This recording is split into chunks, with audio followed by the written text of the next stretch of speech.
Hello, my name is Travis Everett. I'm in C15 at the Guildhall, and I will be going over creating part 2 of the materials, the parallax window. It is January 25th, 2011, and we are using the December release of UDK. This will generally be used for Windows. Let's hop over to to Photoshop, and I'll show you the textures. This is our diffuse, our normal map, our tileable normal map, and our mask, emissive, and speck. In this one we put things in different channels. In the blue channel we have the speck. In the green channel we have emissive. And in the red channel we have the mask. Okay, first of all, I've already imported the textures, and that was covered in part 1. So I created a new material, and I'm going to open that up.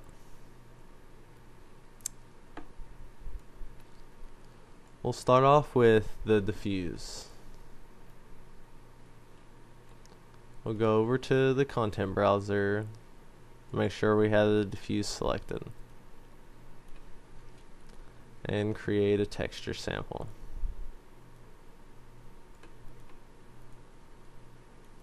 For right now, we'll just set that off to the side. Next, we're going to start with the reflection. You can start off by dragging out a constant clamp node.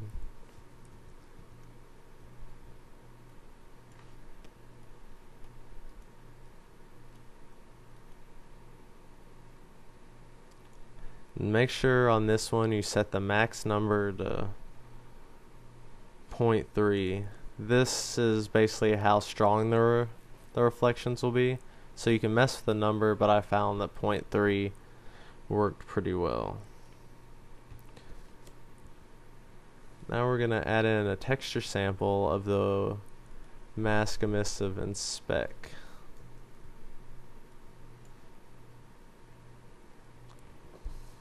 And plug the blue channel into the constant clamp. And you're going to make a component mask.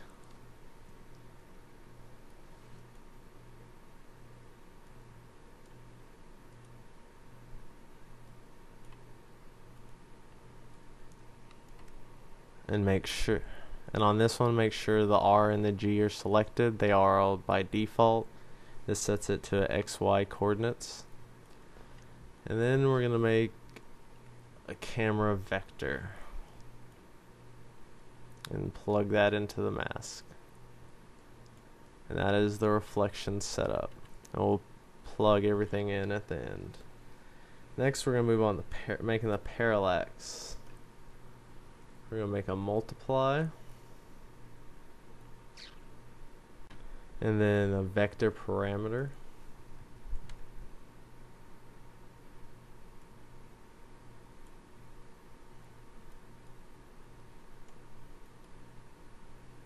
And plug that into the A slot. On the vector parameter, and choose your color. I'm going to go with a slightly orangish tan tone.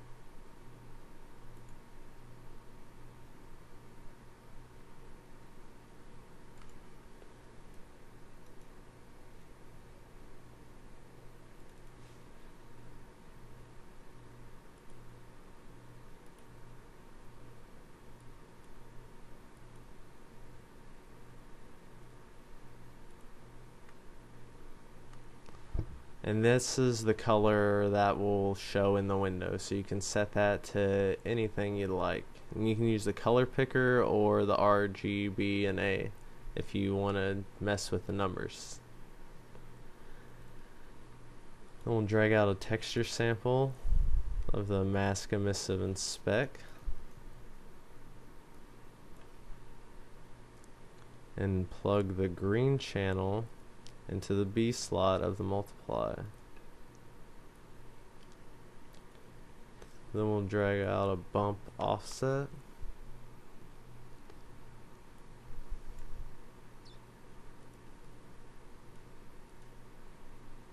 Which kind of helps push the window back a little bit.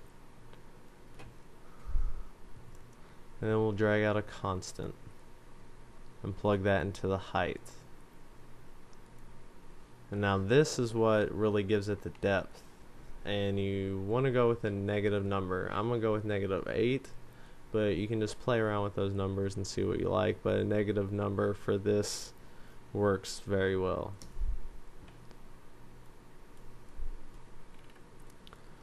Okay, and we'll leave that there for now. Now to create the normals, we're going to create an add, which will add both of the normal maps together. We'll select the Windows normal and drag in a texture sample and plug that into the A slot of the add. Then we'll drag out a multiply and plug that into the B slot.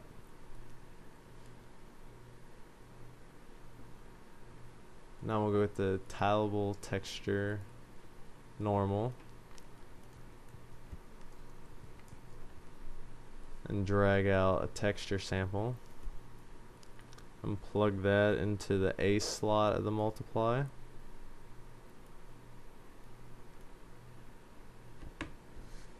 And then a texture coordinate node. And this is the node that lets you tile other nodes or texture samples. And we'll be setting that both the 4. Just to kind of break up some of the other normal map. And then we'll create a constant 3 vector.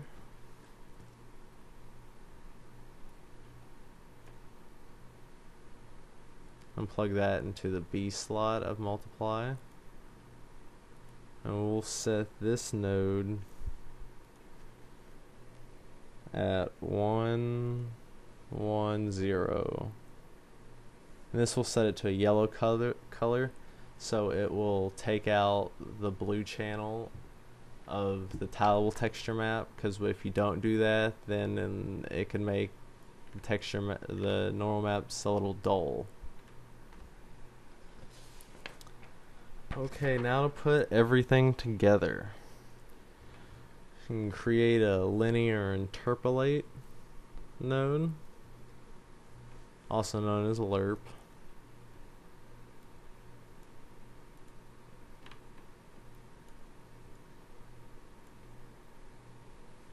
And you can hook the diffuse into the A channel.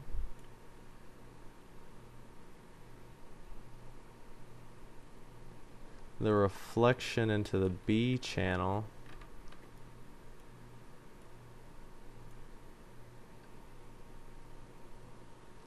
And then drag out a texture sample of the mask, emissive, and spec.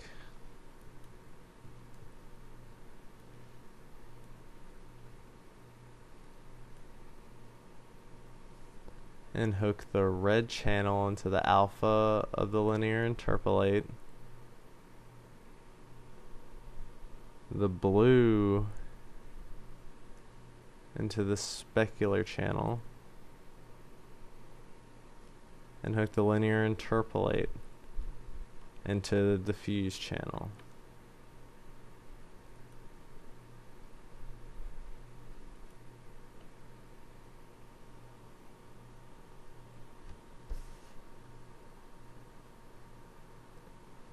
Then you're going to create a multiply.